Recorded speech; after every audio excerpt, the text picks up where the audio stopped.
In 2006, a filmmaker asked, "Who killed the electric car?" in response to the somewhat brutish recall of GM's early electric vehicle. A decade later, and there's no surprise as to who killed the Audi R8 e-tron, but it's still an interesting story about product development, possible market saturation, and the evolution of a dynamic technology. Audi reportedly spent more than 7 years fine-tuning the design and functionality of the electric version of what I believe might be the best car design of the last quarter century, the Audi R8.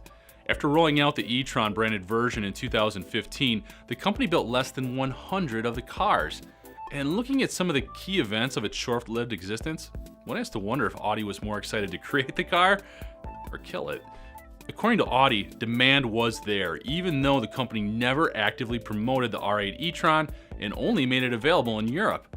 The e-tron used 2 electric motors on the rear axle, making it the only R8 variant with rear-wheel drive instead of all-wheel drive. The production car produced 456 horsepower and almost 680 foot-pounds of torque, and reaching an electronically limited top speed of 155 miles per hour. Power was not a problem, and although its battery pack made it about 600 pounds heavier, its 0 to 60 time of 3.9 seconds was actually faster than the recently unveiled Porsche Panamera.